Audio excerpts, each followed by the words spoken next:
this, ang ating training for today. This is for documentation purposes. And at the same time, yung mga hindi po natin makakasama, at least no, makaka-review po sila nitong ating replay na to. Ayan. So these things will be shared to us by none other than the ambassador of GFOX, Elixir Placenta. He is also the president of Philippine Academy of Aesthetic Surgery Incorporation 2018, chairman representative of Cosmetic Aesthetic Surgery, Specialty of International College of Surgeons, and also the CEO and Medical Director of Asian Center for Ageless Beauty. Ayan, marami na pong artista ang talagang natulungan magpaganda nito ni Doc Francis.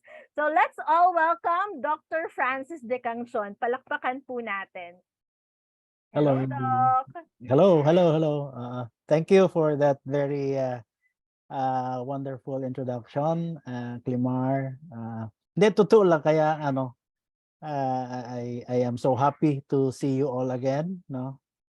Kailan lang yun, yung huli natin when we had testimonial doon yata sa Marquee, no? At Marquee.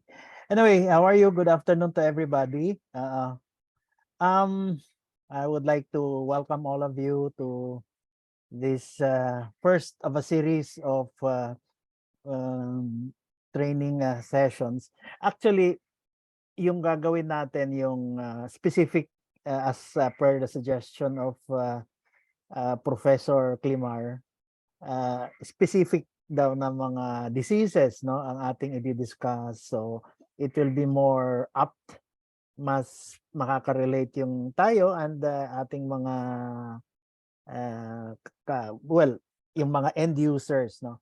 So basically we will be, for today, the first of the series is we will be discussing COVID, no.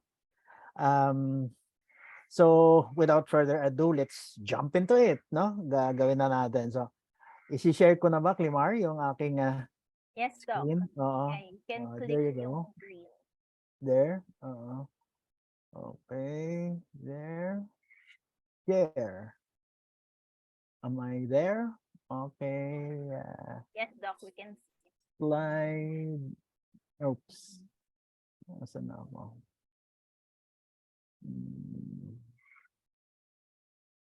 Wait a minute. Start na ako.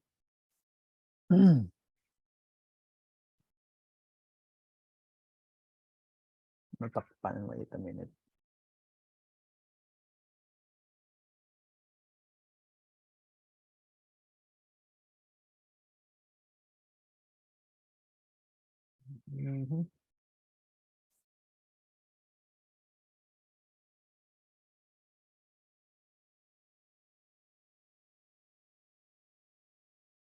You may click the slideshow, Doc. It's covered at the moment here. By the yung ating yung ating caption. Sa taas, okay. You can click sa baba. Yung yun na. lower, ayan. Okay, play from start.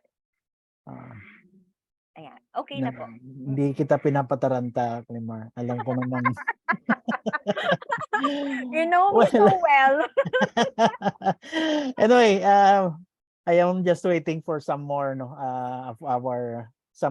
more of our GFOX believers, no. I'm so happy to be with you again this afternoon, no. Kahit nakako kay Climar, naalala ko pala birthday ngayon ng aking unika iha, my favorite daughter, nag-iisa, so nagyayaya kumain. So sabi ko sandali lang, tapusin ko muna itong trabaho ko. But you know, this is one of my favorite topics about coronavirus. So let me go ahead and jump into it first, no.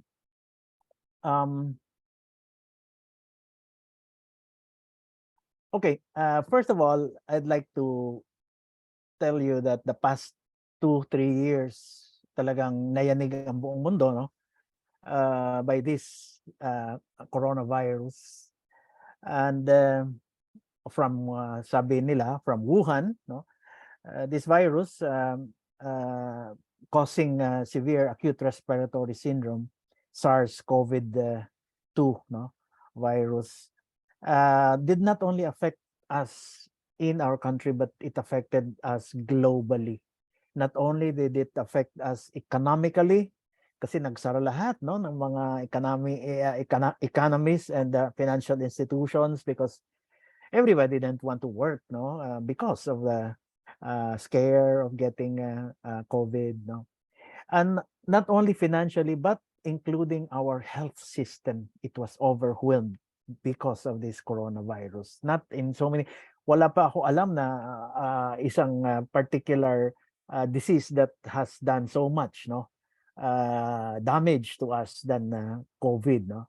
Of course, in the past, yung sinasabi nila Spanish flu, etc. No? Nangyari yun. But this one is more kasi mas marami ang apektado, mas malaki na ang population natin. No? Now, so I'm showing you some pictures, photos, very iconic photos that have circulated the social media. The first one on the left, you can see this is in Brooklyn, no? Medical volunteers who are trying to revive a 90-year-old patient, and they have asked the permission to intubate. Pag sinabing intubate in our term as doctors, lalo na sa mga anesthesiologists, ay tutubuhin no kasi hindi na makahinga, so they want to put the communication between the inside and the outside, so tubo. That's what they're doing now. They're intubating, putting the tube in as contrast to extubating, removal of the tube. They're intubating this patient now, and as you can see, Amerika ito no. Ba't nagkalat ang mga gamot dito sa ibabaw? You can see yung mesa sa sahig no, all medicines. Obviously, despite the fact that in America, one of the first world countries, the leading of course, libre ang pa-hospital, no? Libre lahat ang medical benefits. Yet, overwhelmed sila. Can you imagine that, no? Wala kang mapuntahan, wala kang mapasukan. So this, obviously, patient is being treated at home, no? So lahat ng gamot nandiyan dyan. This patient was brought to the hospital after being intubated. And after 2 weeks, the patient passed away. Okay, so the next one on the right, you can see nagyayakapan. No, this is in South America, specifically in Colombia.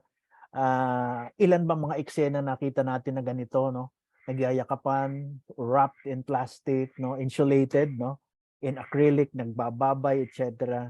Maybe it will be the last time na makikita mo siya, nayakap mo rin siya, and I'm sorry, so emotional. My brother passed away last year also because of COVID. So anyway, you can see your loved ones through a plastic, maybe for the last time, because the next time you see them, they will be in cremation jar, cremated na sila, no? This for everybody is very iconic. And the one on the left lower, you can see a patient inside a car, no, being transported to the hospital. This is in India, okay? And you can see that host, no, nakikita nyo na humihinga siya, naka-oxygen inside a car.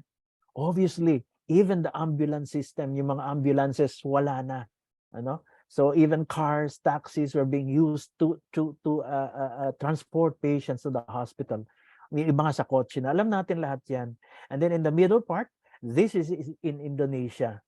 Volunteers, as you can see, naka-PPE pa sila. You can see volunteers burying their dead, no? Mga volunteers ito during the peak of the pandemic. Wala nang paglagyan. And I think being Muslims, they ayaw ko lang kung they believed in cremation, no, but as you can see, they're burying their dead, no. And the last here, no, marami pa akong iba, but these are one of the iconic photos. This is in the US, again, in Nola, no. As you can see, their padre de familia died, and they are waving to cars passing by who cannot approach or visit them in the wake of the death of their padre de familia because of COVID, no. They're waving to them as they wish them speedy recovery from this particular kanilang problema. So marami hong naapektuhan during the pandemic. Ang Pilipino naman hindi magpapahuli. As you can see, no, this was in Florida Blanca. Again, this circulated in social media also, not just locally but international. As you can see here, a coffin was placed in the middle of the street. It says here, stay at home or stay inside, meaning inside the coffin. No, so another very iconic photo that we all remember is this particular photo. Hindi po siya pasyente na gumaling. Siya po ay si Margaret Keenan. Margaret Keenan is the first individual, the first person who was vaccinated by our no less Filipina nurse. The first one by vaccinated Pfizer BioNTech vaccination. Now, vaccines, as they have been saying all along, ang vaccine is the only weapon that we have at the moment, no, na talagang tried and tested na panlaban natin sa COVID, no. But a lot of questions arise. How the efficacy and the safety of vaccine. Efficacy, bakit po? Because ang dami nating vaccine na in the market nung tayo maliliit pa. For example, polio vaccine given to us, and yet it covers us for the whole year, di ba? Lifetime na yon ang coverage. Yung iba nating mga vaccines, when they were young, once lang. Like ito, no, smallpox, etc., polio. And then others naman, yearly, no? Even the flu vaccine, the regular one is yearly. Yung iba, twice lang, lifetime nila, no? Measles, rubiola, etc., no? But as you notice, COVID, nakita nyo naman, no? Mayroon ng first dose, may second dose pa, mayroon pang first booster, second, third, may fourth pa ngayon, no? So again, the question arises, ito ba effective talaga? Bakit napaka-short-lived ng effect niya? Ba't napaka-ikli, no? Safety, ang dami nagque-question ng vaccines. Bakit? Maraming namamatay, maraming nagkakaroon ng complications and they cannot answer this, no? You will have to remember, ang vaccines are only EUA, ano? Emergency use authorization lang yan, no? Because it has not passed through the third, no? Review nila, tests to validate its safety. That's the reason why it has to be guaranteed by government. So again, the safety of the vaccines. Marami nagke-question, no? Especially among young, male young patients na binavaccine, nagkakaroon ng mga cardiomyositis, no?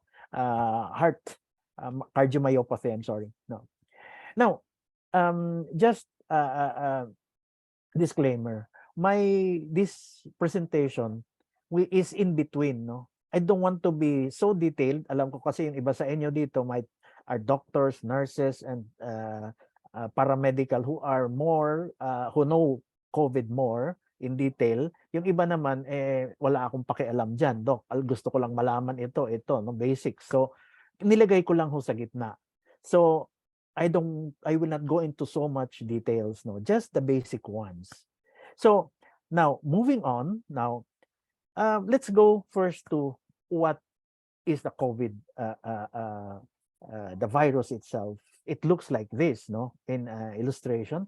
The COVID coronavirus structure has a lot of mga spikes.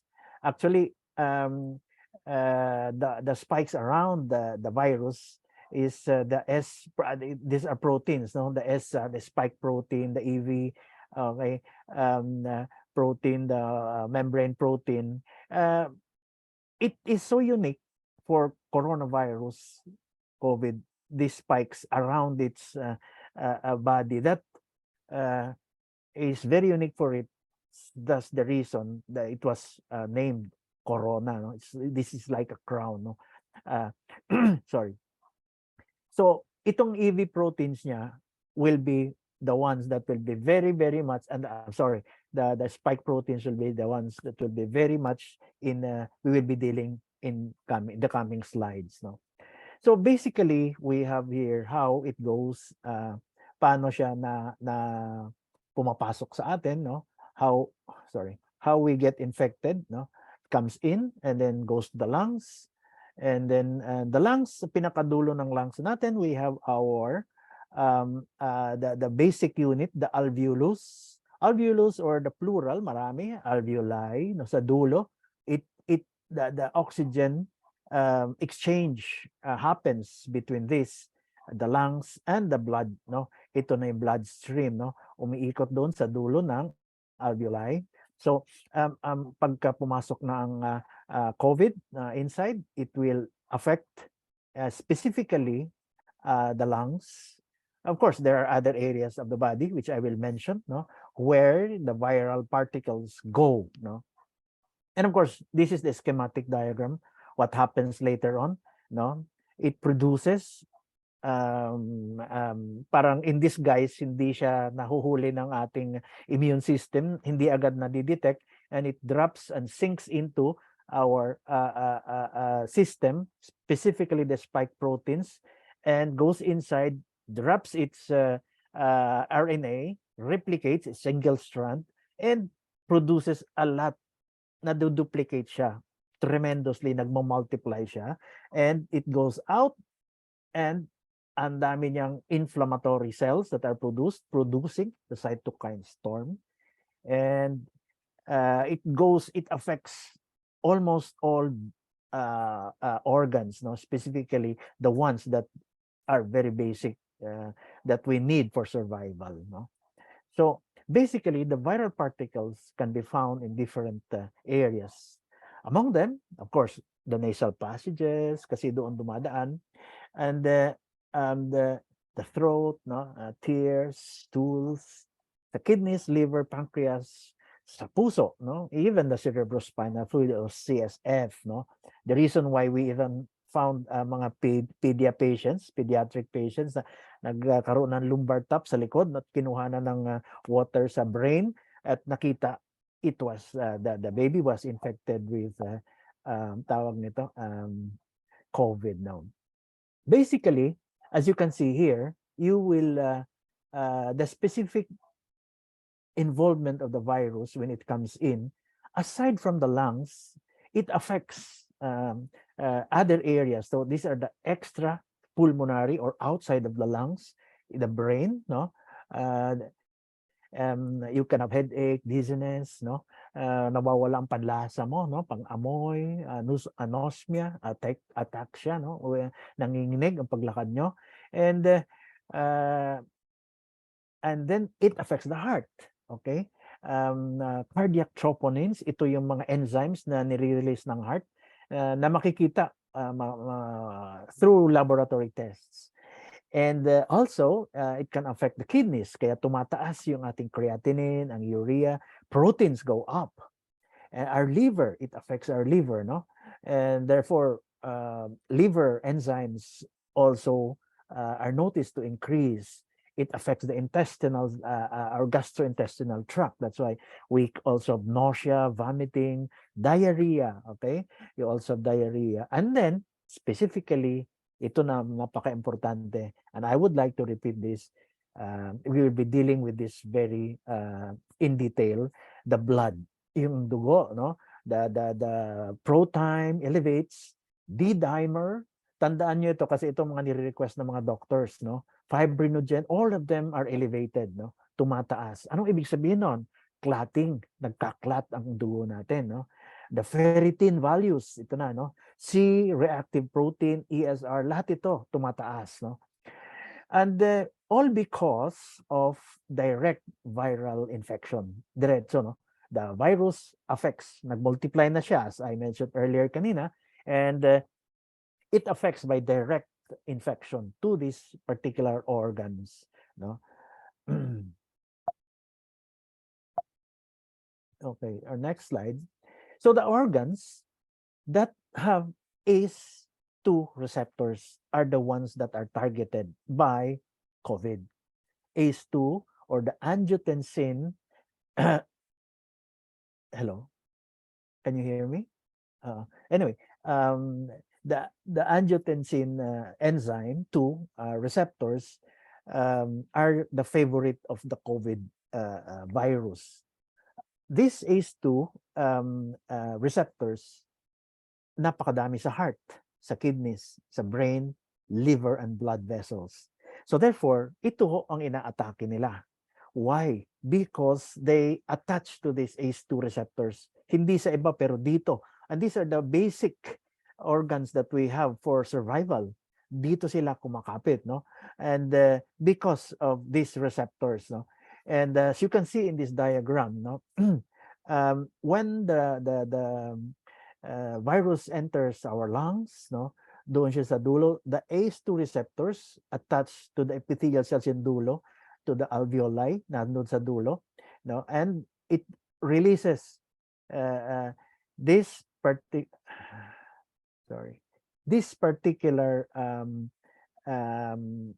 event is, well, manifested by the production of PAF. Later on, I'll go into that, no?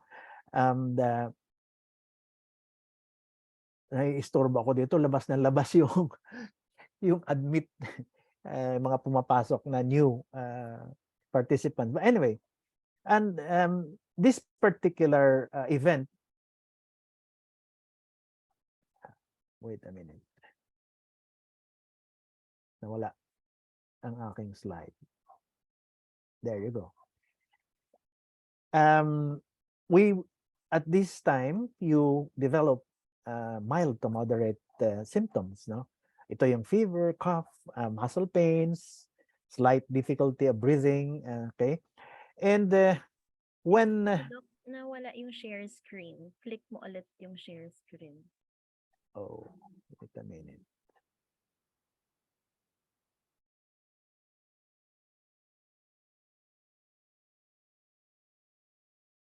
There. Share. Am I in? Yes po. Okay. So basically, as I was saying, you have mild to moderate symptoms, no? And when you have a lot of viral load, ang nasagip nyo, marami, or the high volume of virus, if you have comorbidities, senior citizens, etc., no? You can have a tremendous production of the virus, nagre-replicate, marami. And then it will produce a lot of pro-inflammatory enzymes. So you will have inflammation. So you will have production also of blood clots. Napaka-importante po nito. Excessive inflammation and the cytokine storm. Ang cytokine storm na ito, itong dalawa, excessive produces pro-inflammation, no? Doon sa baga natin, sa lahat, no? Kidneys, as I was mentioning earlier, no? This will produce critical symptoms. Ito na yung severe, no? It will produce DIC or disseminated intravascular coagulation. Kakaroon na tayo ng mga blood clotting all over our body, multi-organ damage, etc., no? So dyan na ho nangyayari yan. Now, as I was mentioning earlier, when the virus jumps inside the lungs, it will attach, the spike proteins will attach. Ito yung pinaka-importanting nangyayari, no? The platelet activating factor, no? Is developed. Platelet activating factor is acetylglyceryl ester phosphoryl-choline, no? Ano ba yun? Well, basically, ang simply saying, PAF is the key. Ito yung susi ng virus, okay? COVID virus. To produce one, inflammation, because it will give you a lot of pro-inflammatory enzymes. Dadami inflammation, magmamaga ang iyong baga, and therefore it leading to the cytokine storm and blood clotting. Ito yon, platelet activating factor, PAF. Napaka-importante po. Platelet. Teka muna, Doc, parang naalala ko yan sa dengue. Correct. When you have dengue, bumabaga ba ang iyong platelet, di ba? Kaya you have platelet transfusion. Bakit bumababa? Affected ng virus, no? Ng ating dengue virus. What happens is, you need to bumababa ang platelet. So, ang nangyayari, pagka walang platelet, ang ating dugo, malabnaw, no? It will not clot. kanya dugo ka ng dugo, pag nasugatan ka, whatever happens, no, hindi siya magka-clot, so you bleed to death. Kaya panay ang transfuse, wala ka ng platelet. Kaya ang ibibigay sa iyo platelets will clot thicken your blood to prevent it from hemorrhaging, no? Pag dugo ka ng dugo, that's why it's called hemorrhagic fever, H fever, okay? So, basically, ito yung kabaliktaran. So, you produce platelet activating factor. Ano nangyayari? It will activate your platelet, PAF. Ano mangyayari? Magkakaroon ka na ngayon ng clots. Imbis na malusaw, clotting ang problema mo ngayon, no? So, this is the problem. Why clotting? Why, doc? Why is it very important? Well, basically, clotting is very important in COVID virus kasi the clots will attack directly the organs, no? The virus attacks the organs with receptors, ACE2 receptors, no? And it indirectly attacking the organs, collateral damage you will produce, as I mentioned earlier, cytokine storm. Indirectly, it will cause damage to the organs, and it means blood clots, no? Indirectly, it will cause damage, and as a result of low oxygen level, pinagbabara na yung lungs nyo, hindi na ganun ka laki ng butas. So exchange of air, gas, blood transfusion, gas exchange is diminished. So hirap na siya huminga, no? So bumababa ang SpO2. Kaya during the time na yung ating IATF parating, monitor your oxygen level. Pag bumababa below 90, you go to the hospital already, etc., etc. So, now, these two would describe what I was saying earlier, no? These two illustrations on my left and on the right, no? As you can see here, itong first picture, illustration here, shows dito sa taas, no? Ito yung healthy na clear na airways ng lungs, no? Daanan ng hangin. Dito sa baba, ito yung sumikip na, lumiit na yung butas. So, counting oxygen na lang ang pumapasok doon, no? At carbon dioxide na lumalabas, no? But this is the picture of a mild, okay, form of COVID, no? Dito, medyo efficient pa ang labas ng hangin at yung carbon dioxide exchange, no? Ang ating alveolus or the basic unit of our lungs can still function to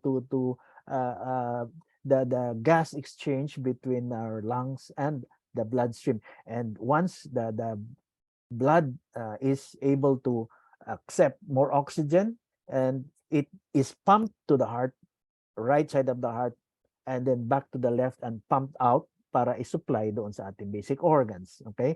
So, as you can see here, on the right side, this is now what we call the severe or moderate to severe COVID. What happens here is you have cytokine storm, as you can see here, ruptured na, and you can see dito sa kabila, buo pa yung iyong alveolus, pero dito ang lungs nasira na, no? Damage na ang dulo, and as you can see, yung dulo niya are very much destroyed, and therefore it cannot function exchange of gas anymore. Wala na, no? So, and the dulo niya, as you can see here below, the lungs have been infiltrated, yung dulo niya, by the virus, and therefore hindi na siya makaka-function. This is now an emergency. You now have difficulty breathing. There is less oxygen coming inside going to our organs, and you now have a case of an acute respiratory distress syndrome, which may lead to death. Okay, so basically this is what happens, no? Ito na yung alveolus, pinalaki natin, no, yung dulo. So you can see here ang exchange ng oxygen, carbon dioxide, hindi na ganung, there is impaired gas exchange kasi damaged na yung dulo. Okay? And since there is mataas ang production, PAF, as I mentioned earlier, okay? Platelet activating factor, ina-activate. So, anong magkakaroon kayo ng blood clots? So, you have clots already here outside of the lungs, okay? And hindi na makadaan ang hangin, nababara na ng clots natin, okay? So, ito ang nagiging sanhi ng less oxygen going to the body. So, pag tinest mo sa pulse oximeter natin, mababa ang oxygen mo because clots are developing outside. Okay? So, now, of course, this is severe already, no? Moderate to severe, and you have the cytokine storm. So, going now to clots, I am saying this is so important because dito sa next slide natin, you will see that in the States, they have noticed, in CNN, pathologists, doctors. This was what, July 10, as you can see, mid-July 10, this was the peak. They were noticing blood clots in almost every organ during autopsies. Pag ino-autopsy nila ang mga namatay sa COVID, they noticed blood clots. So bakit may ordinaryong flu, wala namang ganun ng mga clots, no? So now they were correlating everything. What the autopsies are teaching us about coronavirus, no? They're saying. So basically, when they noticed this, they concentrated on how do we treat patients. So, ang daming namamatay, they could not understand. Kung nahihirapan huminga, you know what was happening. They used high flow, no? High flow kung tawagin nila. But it is high flow, you increase the flow of oxygen, pinipilit, no? Pinipuwersa kasi hindi na nga makahinga ang oxygen, no? Dinadala sa ICU para pumasok ang oxygen, no? So, the autopsy of COVID-19 patients revealed blood clotting in the organs throughout the body, hindi lang sa lungs, no? So basically ito na 'yon, no? So ito ang mga nakita nila, no? You can see blood clots, as you can see that, no? Ito yung lungs mo, you see? Paano ka makakahinga niyan? There are clots inside your blood. Paano nangyari 'yon? Kung tubig nga lang 'di ba? Nalunod tayo, you gasp for air and you die because of suffocation. Ito mismo doon sa loob, no? Kahit talagyan mo ng tubo dito sa labas, pagpasok ng hangin, there is no more exchange kasi sa loob barado na ng clots. Okay? So this is the real picture of what was happening to COVID patients, no, the lungs. So you can see here the lungs sa dulo ng pulmonary primary bronchus, sa dulo niya are the alveoli, no, yung basic unit.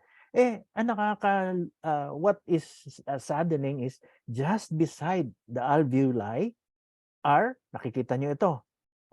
What are these? These are your capillaries. Capillaries are the smallest blood vessels. Blood vessels which has ACE2 receptors. Paborito ng mga COVID. Kanya dyan sila nag-i-stick they go there, attack the blood vessels because it has ACE2 receptors, and the more ang bilis ng replication ng COVID. Nakadikit dyan So wala kang magawa but expel out, spread out the virus all over the body and then to basic organs. And you see here, this is the lung, no? And they autopsied it and you notice blood clots all over. As you can see that, no? Paano ka makakahinga, no? And even in these areas, you can see ito ang kulay ng lungs, no? But you can see here, parang mga hematoma, may mga pasa ang baga, no? These are real patients of COVID lungs, no? Of COVID patients, no? So makikita nyo doon na dami. Now, blood clots were being thrown all over. Pupunta sa brain, ayan na, confused, nagkakaroon ng mga seizures, ang pasyente, stroke sa utak, no? So may stroke. Ano ba ito? Stroke, hypertension. So hindi na nila alam, no? Yung pala, COVID, no? So COVID was presenting in so many ways. Hindi mahuli-huli ng mga doktor, no? Pupunta sa heart, magkakaroon ng irregular rhythm, no? Nagkakaroon ng heart attack. Wala naman, normal naman ito. Athlete niya athletic, no? Wala siyang mga bisyo and all, but yet inatake sa puso, no? They're surprised. Kidneys, no? Pumupunta doon yung mga clots. That's why you had patients dinadialyze. Bakit ganon, no? You ask, bakit Doc? COVID lang naman yan. Influenza, parang flu lang yan, di ba? Bakit dinadialysis? Because the levels of creatinine nag-i-elevate, hindi makalabas ng dumi ang kanyang kidneys. So tumataas ang creatinine, no?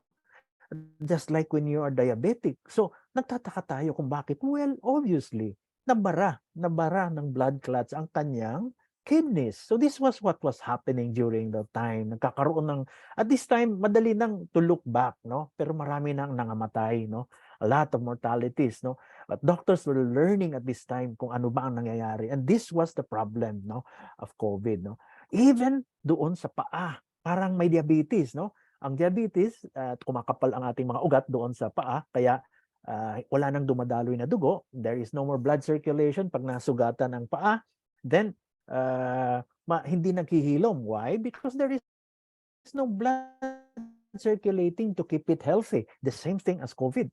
And it will the blood clot will go to the vessels in on your lower extremities and then block it, and therefore you cannot anymore have a good supply to your feet. And ito ang nangyayari. This is a COVID patient. This patient was amputated, by the way.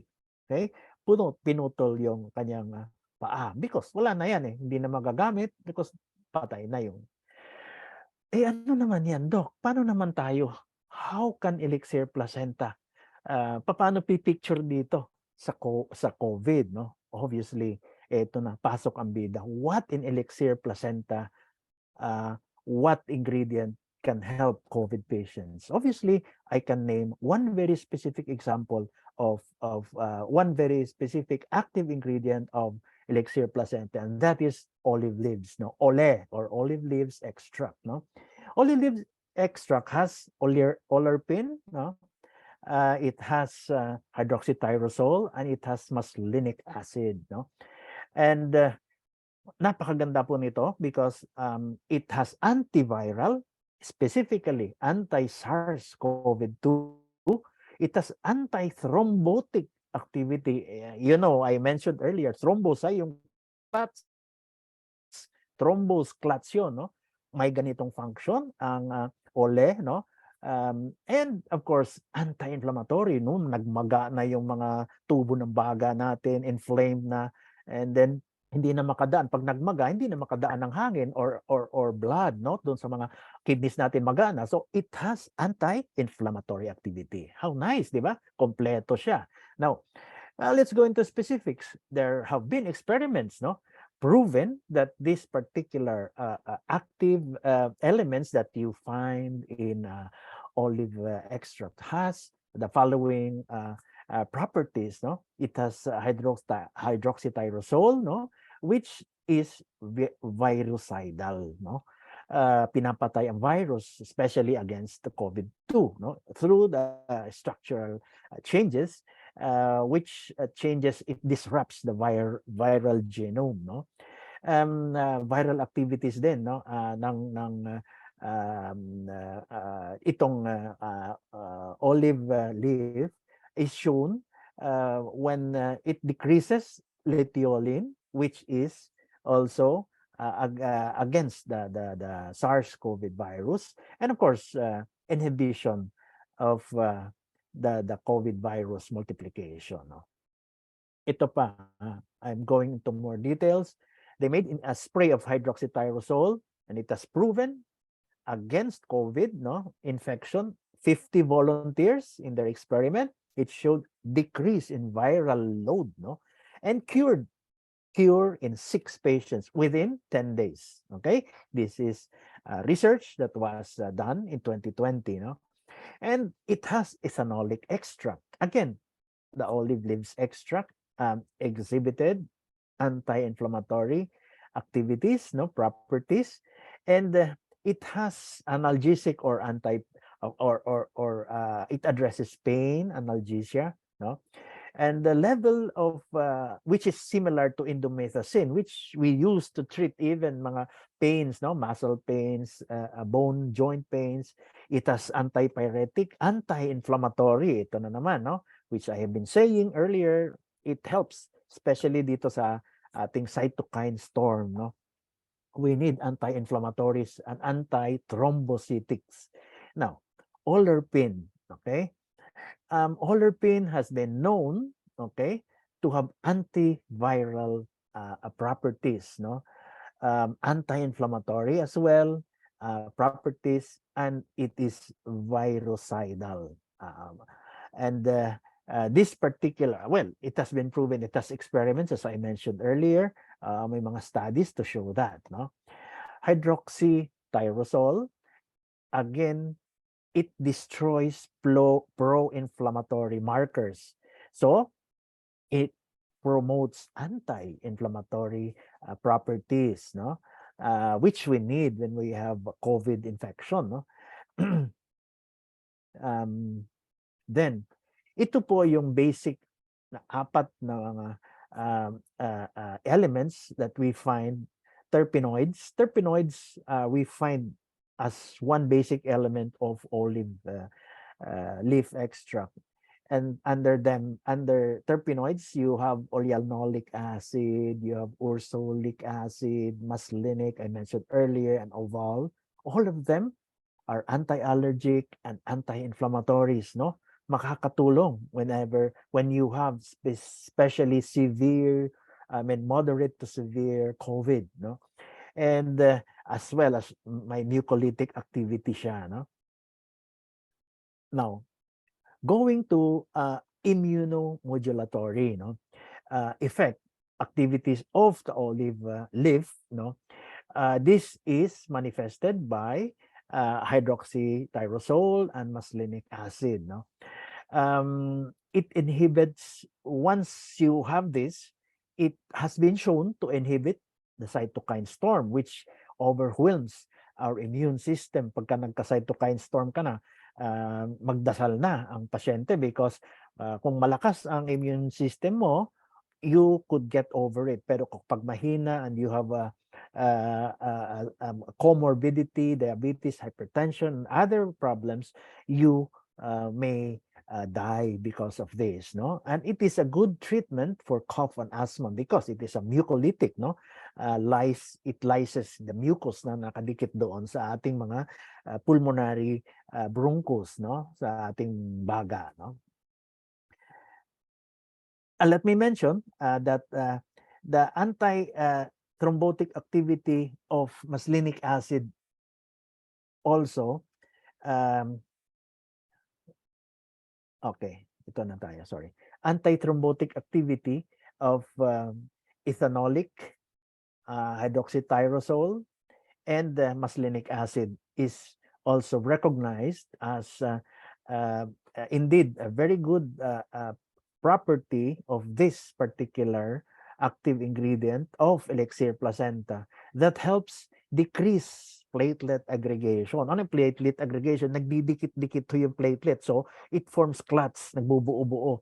It decreases it, no? Nawawala yun, no? Nalulusaw, no? So, it prolongs prothrombin time, no? It prevents associated intravascular coagulation. Napiprevent niya yung pag-coagulate, yung pag-clot ng dugo. So, ang laking bagay po nito, no? So, moving on, now we say that after all what I have mentioned, napakaganda ng ole, no? Olive leaf extract. It is very rich in secondary metabolites, which are antiviral. It has anti-inflammatory, anti-fever, pain, immunomodulatory. It modulates our immune system. Yan ho pang ibig sabihin. Yan.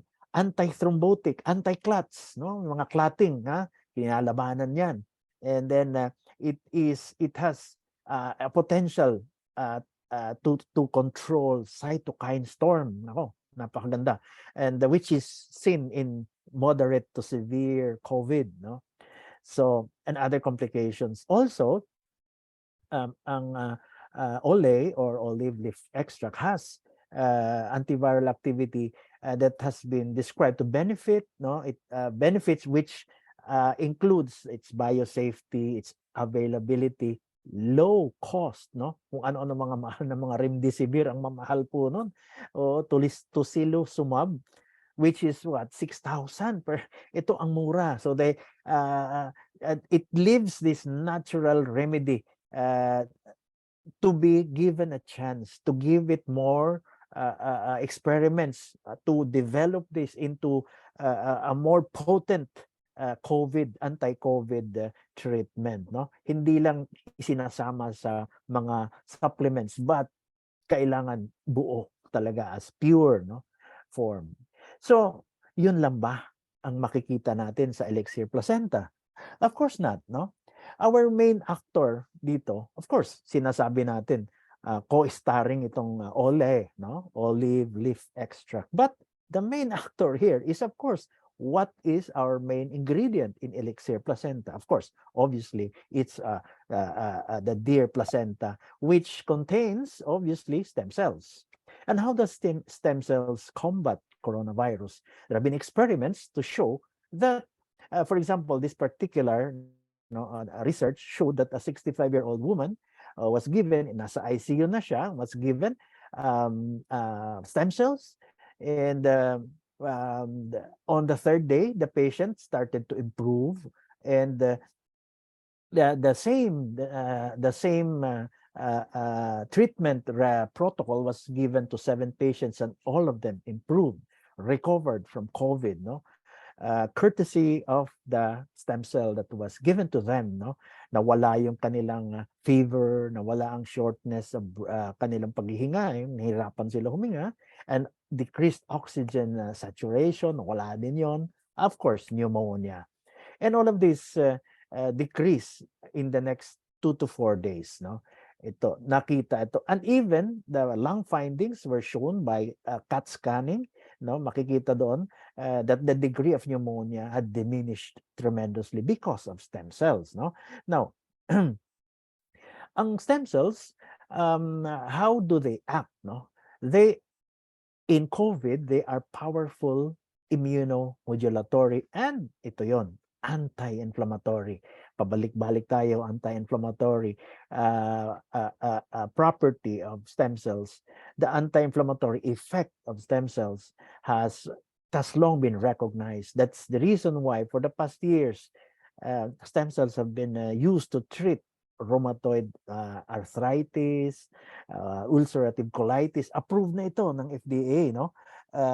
All over the world.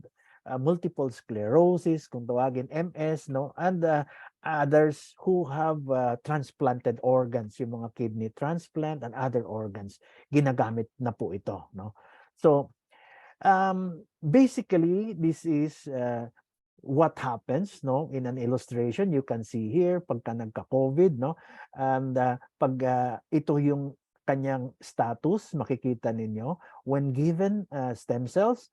The stem cells has the effect of immunomodulation, as I mentioned earlier.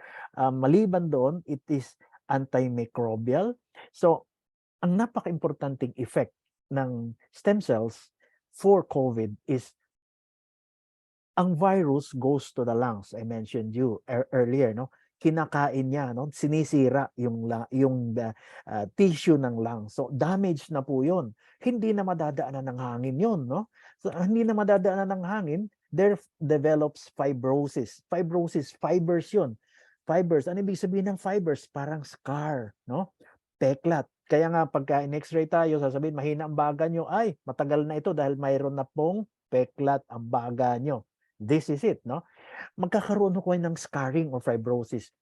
Stem cells will bubuhayin niya nung scars na yan, no? It has, as you can see here, anti-scarring effects to avoid fibrosis in the lungs. Babalik siya, magiging healthy ulit, no? It reverses it. So napakaganda ho ng stem cells that can be used, no? So ito siya, no? When COVID goes in, ito, okay, obviously the stem cells has the following functions. It has antiviral, okay, property. It repairs cells, no, cellular repair, and then also tissue regeneration. Lahat ng organs na nasira ng virus, ng clots, no, will be repaired by stem cells, no, and immunomodulation, no. Ito yung sinasabi ko, iniiba yung iyong ini-improve or tawag nito, binuboost ang ating immune system, no. Okay. Specifically, it is very good for itong mga diseases which of course refers to the lungs, chronic obstructive pulmonary disease, Okay, yung acute respiratory distress syndrome and the like, no? Basically, in summary, dito natin makikita that stem cells, which Elixir placenta is most, sabihin na natin kilala siya doon, has these properties, no? Since the COVID virus has destroyed the alveolar capillary membrane, nagkaroon ng lung fibrosis, tumigas na, no? Nagkaroon ng scarring, nagkaroon ng inflammation, okay? Ang stem cells will repair, regenerate, babalik ulit, no? It is anti-inflammation. So, yung maga, pag nagmaga ang ating mga tubo, mawawala yun. So, makakadaan ulit ang ugat, and anti-fibrosis. Ganda, no? It addresses almost all the basic problems. So basically, stem cells treat the lung injury. It repair that is caused by the virus. Multipotent differentiation. Ibig sabihin na multipotent, maraming areas na i-repair niya. The heart tissue na sinira, cardiac muscles, aayusin niya. Kidney muscles, aayusin niya. Multipotent, potential, na maraming potential, no? Na it can develop lungs, aayusin niya. It produces a variety of cytokines and growth factors, no? It differentiates. It differentiates means, ang ibig sabihin niya, tutubo siya ng ganon, no? Tutubo siya ng alveoli, epithelial cells, kasi nasira yon, no? Ng lung cells, no? Ng endothelial cells sa mga ugat natin, no? Blood vessels, no? So lahat yan, it promotes injury repair, ang bottom line, no? Repair to damaged tissues na hindi nagagawa yan ng kahit anong gamot. Only stem cells do that, no? Repairs of injury that has been suffered by our organs. It promotes angiogenesis. Ano bang angiogenesis? Mga blood vessels yan na nasira, no? Angiogenesis refers to recovery or regeneration, bumabalik yung mga ugat natin, and promotes repair of the kidneys and intestines. Ayon nyo ba noon? Napakaganda, no? It addresses all of this, no? That has been caused by COVID, no? Ay nako, ang dami na, no? So, we're almost at the end. So, basically, yun na yun. Now, but wait, there's more. To surprise you, actually, just look at the list of the active ingredients of Elixir placenta. You will see a lot of this. The other active ingredients of Elixir placenta. Look at that, no? Basically, I can name immediately right there. You have rhodiola, which stimulates our immune system. Pinalalakas niya, no? To recovery and to counter a COVID virus. Grapeseed extract, which reduces blood clotting, you know, and anti-inflammatory properties. MCT, medium chain triglycerides, has anti-inflammatory action, no? Properties. Ay, nako, paborito ni Gerson, red ginseng, no? Anti-inflammatory effects. Esqualene, it's an immune system booster, no? Pampalakas para hindi na mag-proceed tayo from mild, para na hindi maging moderate to severe, no? Ang sea buckthorn oil, no? It supports wound healing, 'di ba? Sabi ko, nasira, na damage yung ating lungs, yung kidneys. It reduces scarring, no? Ano mag-scar, fibrosis, yung ating mga baga, no? Nawawala yan, nababawasan. Immune system booster, anti-inflammatory, it fights infection. And the last one, black cumin seed oil, it improves lung function, di ba? Especially COPD, no? Chronic obstructive pulmonary disease. Nako, napakarami. Isa pa lang ito, COVID pa lang po ito. So, ladies and gentlemen, no, ating mga GFAX believers, I hope you learned a lot from this afternoon's session, a lot about secrets and mga benefits, properties of Elixir placenta na akalain natin na wala lang, ito lang, no? No, napakadami po niyan. And hopefully, we can go and sa mga susunod na sessions, we will be discovering more. Specifically, we will be going specific diseases para mas maintindihan natin. Ito ngayon, COVID ang ating tinakel, no? And I hope you learned some well, sabihin na, sa dami nyo nang natutunan, mas magagaling pa kayo kaysa sa akin sa COVID, no? I'm just trying to refresh, add a little more to what you know. Thank you so much. Maraming salamat po. Ayan, thank you very much, Doc Francis de Cangson. Grabe! Ibang klase nga naman talaga, no, ang ating Elixir Placenta. Okay, it addresses not just the symptoms of COVID, but also the damages that it creates. Okay, sige. If you have any questions to Doc Francis, this is the time, no, that we can also chat sa ating chat box if you have some questions. Ayan, marami pong nagbibigay ng thank you sa inyo, Doc, sa chat box natin. Ay, thank you. Ayan. You're all welcome. Pare-pares tayo natututo. I'm Yes. also learning from you. Ayan. Alright. Okay. So, mayroong question dito, Doc Francis. Ayan. Ask ko lang po sana if operada po sa matres, ano po ang recommendations ninyo or maia-advise po ninyo? Sabi. Operada sa matris. Huwag ka na umasa manganganak pa. Ano bang advice? What advice do you need? Operada sa matres? Anong problema niya? Anong question niya? Sorry. Ano po ang mare-recommend daw po ninyo, sigurong dosage or is Elixir Placenta okay for those ones who had operations? Ganun po siguro, Doc. Oh, I would depende kasi hindi ko po alam yung problema ng bakit inalis yung matris, no? At basically, kung operada na yun sa matris, two things. Number one, wala na siyang hormones, no? Kasi inalis yung mga ovaries. Kung bagong opera siya, that means nagre-recover. So you can give, kailangan niya sa recovery stage ang immune system booster. So you need more of Elixir Placenta. But then again, once nag-sink in na, nag-stabilize na siya, naka-recover na from that, you have to realize when you remove the uterus, inalis mo rin ang source of hormones, no? So pag inalis ang hormones, again, andun tayo, Angelica sinensis, no? Kailangan niya lalo yan. Especially, ang tawag natin doon, surgical menopause, no? Nagka-menopause ka, not through natural way, but through surgery, mas binigla. Ang natural, dahan-dahan nawawala ang iyong hormones, no? Hanggang tumanda. But in surgical, inalis yung matris, bigla. So, yung sudden change na yan is going to manifest doon sa pasyente and magkakaroon siya ng mga menopausal symptoms, no? And mga hot flashes, ayan na, no? Anxiety attacks, no? Selos na attack, no?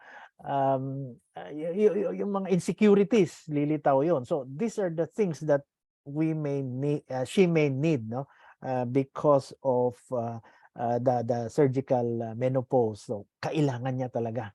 Dosage, I would start, no? Kung nag-menopause siya, probably kung very active siya, reproductive age, I would start at 2 to 3, not lower than 2. Not lower than 2. Ayan, thank you very much, Doc Francis, for that. Okay, so there is also a question here. If nagkaroon po ng lung fibrosis due to tuberculosis, okay, maibabalik din po ba sa normal yung lungs ng Elixir Placenta? Well, there is you have to remember the Elixir Placenta, I'm sorry, the experiments done, no, that I presented to you were pure stem cells, no? Pure as in high dose of stem cells na hindi matutumbasan yan ng ating 4 capsules. Hindi, kulang yon, no? You need a long-term intake of that, no, para matumbasan mo yon, no? What I'm trying to say is ang scars remain as scars, no?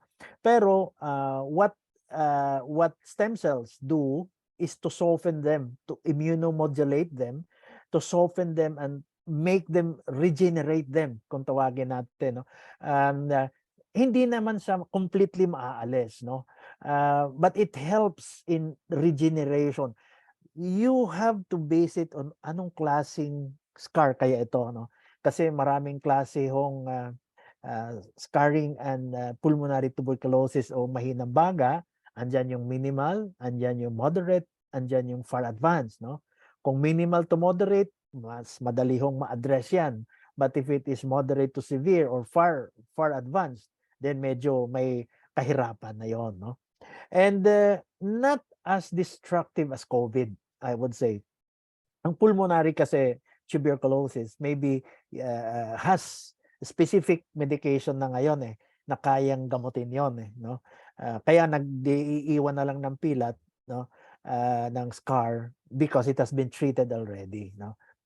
Unlike in COVID, talagang the whole lungs apektado yan lahat ng dulo ng mga alveoli, no. So you need as much functioning lung tissue as possible. So kailangan mo na mag-regenerate, no, yung ibang parts ng lungs, no. Thank you. I hope it answered your concern. Ayan, thank you, Doc, for that. Okay, this one is not related sa COVID, pero this is a usual question po, no? Makakatulong po ba yung Elixir placenta sa mga dialysis patients? Yes, specifically, ang dialysis kasi is you cleanse, no, the kidneys from toxins, no. Nililinis mo ang katawan through the kidneys with toxins. No? Now, basically, kung ang cause ng kanyang dialysis is because of a kidney problem like diabetes, no, napuno na ng tumaas ang creatinine mo, definitely EP or Elixir placenta can address this concern, no. And it also is an immune booster, so immune system mo will really be improved, and therefore mas magiging agresibo ang iyong nephrologist o yung iyong kidney specialist to manage the patient. Bakit kamo? Because notice nyo, lahat ng inyong mga kamag-anak na nagda-dialysis once a month, okay? Naging twice a month, naging once a week, naging twice a week, thrice a week. In short, paikli ng paikli. Kasi hindi na nga makaya ng katawan, no? Now, Elixir placenta, which boosts our immune system, will delay that, no. Makakatulong siya para ma-delay yung further progress ng problema ng katawan. At the same time, boost the immune system para ma-counter niya ang ill effects ng problema. So magtagal naman siya doon sa once a month niya, no. Ma-maintain lang niya yon at hindi lalong bumilis na hindi na kaya araw-araw na nagda-dialysis, because actually ang bottom line nito, change the kidney transplant. I always tell my patients, no, once you get the diabetes, ay mag-ipon ka na ng pang-transplant, no, because yun ang endpoint Huwag ka na mag-antay na magpa-dialysis because gastos lang yon. At the end of the day, ita-transplant pa rin ang option at nasa dulo ka na ng pila ng mga ita-transplant, no. That's out of the question, but yes, it can definitely help. Ayan, thank you very much for that, Doc. Thank Another you. question here, no, they're asking if it is okay or when is the best time to take the Elixir placenta? Is it morning, before bedtime, or yon, yung mga questions nila. Yeah, I think I answered this during our testimonial or one time, no. It depends, no. It depends. You try it kasi iba-iba ang reaction ng katawan natin, no. Others have increased acidity, no.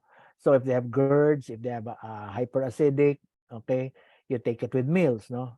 Others naman wala naman, so it doesn't matter, no. Wala silang mga hyperacidic concerns, no. Now, others naman when they take it in the morning, okay, they feel drowsy, inaantok sila, no. So during work, medyo mabigat ang mata, no? So, I would not, no? Not unless gusto mong napapagalitan ka ng boss mo, you can take it, no? But kung nakakaantok, take it later on, no? Let's say nighttime, ang sarap pa ng tulog mo, which actually that is what I do, no? I take it at night. So, ang sarap ng tulog ko, it induces more sleep, no? For me. So, try mo nyo muna to start in the morning. If you don't have naman, hindi ka naman inaantok, no sleepiness during the day, aba, di okay. So at least during the day, you can be hyperactive, you can be active, okay? And you can be more productive. Ayun.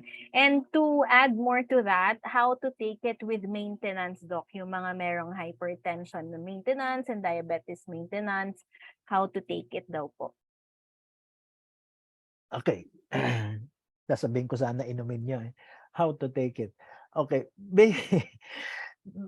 I think the clarification is about kung isasabay o hindi, no? As I have been mentioning during my presentations, it's important na naka-monitor kayo, no?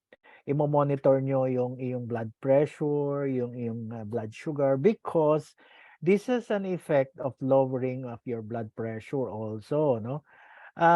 Kapag ka na-lower ang blood pressure nyo, um, it's a good effect, no? So ang advice ko is always monitor it. You can take it together if you want. Hindi naman yung together na sabay sa isang palad mo. You can take it after a while, give it a few minutes to melt, no? Then you can take the other one kasi medyo malaki, no? Pinagsabay-sabay mo minsan with vitamins. Pero within the same time, that is okay. But monitor is important. It's always very important and basic to monitor your blood pressure, especially blood sugar, because if you notice na bumababa siya for the same dose, then it's a good effect and therefore pwede mo nang bawasan ang iyong maintenance. If not, baka pwede nang hindi na. Kasi gumaganda na eh, no? Gumaganda na ang result. Bumababa ang blood pressure, bumababa ang inyong sugar, no? So, ganun lang. It's a matter of basically mas maganda kasi yung iba nakakalimutan, inaantok na sa gabi, tutulog, nakakalimutan. So, morning may be a good time, no? But as I said again, each individual has a different body clock, no? Merong iba mas hiyang sa umaga i-take yun, mas ginaganahan, mas hindi inaantok, mas active. Meron naman iba mas gusto sa gabi, naantok, mas maganda ang tulog, at hindi ko kailangan ng gana sa araw kasi nagre-reduce ako para yung iba sa inyo, no?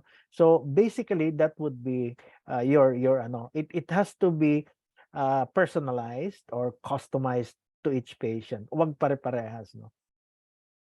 Ayan. Yes, that's right. So, each body has a different way of adopting, no, yung ating food supplement. Okay? So, Yep. I think yung mga questions dito is somehow ano na siya with specifics of diseases, no? So, maybe let's reserve those questions dun sa mga darating pa nating mga trainings with Doc Francis because he will also be talking specific diseases na this time. Then maybe we can ask those questions as well. And for the last question po, is it okay for the kids to take it? And what would you recommend a dosage for that? Again, we mentioned this doon sa ating mga presentations, no? We try to avoid as much as possible, no, giving it to young patients, no, children, because they have enough, a lot. They're young and kung stem cells ang kailangan,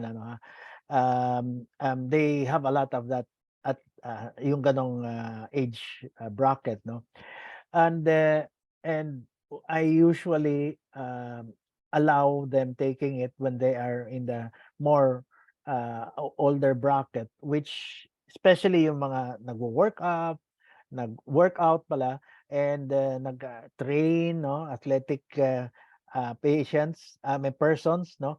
So basically, mas ina-avoid ko as much as possible giving it to children, no? Um, More of iba yung kailangan nila at this time, no? Ng growth spurt nila, eh. Although we have mentioned this already, there are no hormones in this particular preparation, and it is very safe. It is FDA approved, so that should not be a problem. Only that, as I said, I avoid giving it to them. Not unless kung mayroon ibang indication, no? Very, very, I would say, telling indication. But as of now, I cannot find any indication to let me give it to them, no? Indication for children. Wala pa akong nakikita, no, ngayon, no. Sa ngayon, I would avoid, as I said, no. I have may isa nagtanong sa akin, eh, na I told her na pwede nila i-try, and I'm not very sure now what it was, no, pero I know you kung naririnig mo, if you are listening now, I know naalala mo. I think I'm not I cannot recall at this point. Maybe pag naalala ko, I will tell you about it. Okay. Yes, thank you for that, Doc Francis. Okay, Mm. last na talaga. There is a question over here kasi kanina pa nagme-message din from William. Is it true that stem cell of human exists as follows? Sa baby daw po 100%, tapos 18 years old, 40, and then pababa ng pababa, and pagdating sa 60 years old, it's just 5%. So if it is so, what is the rationale of action of Elixir Placenta on this issue? It's true. It's true that our stem cells decreases, no? Our stem cells decrease in number, in amount, no? As we age. I've been mentioning this, no? At age 30, halos kalahati na lang, no? Ang nasa system natin. At age 60, seniors, they just basically lost about 90% of their stem cells, no? So wala ka ng repair, tissue repair that I was mentioning earlier, no, yung mga nada-damage, nag-scar and all that. So you need this more than any time of your life, no? Kasi wala ka ng stem cell. That's true. I agree with you that it decreases as we age. And therefore, the more reason for you to take Elixir Placenta as we age, no? The higher the dose would be needed, no? Kasi pataas, pawala na halos, no? And what more if you are living a life of stress, okay? You have a comorbidity, may hypertension, may diabetes, mas mabilis maubos ang stem cells mo.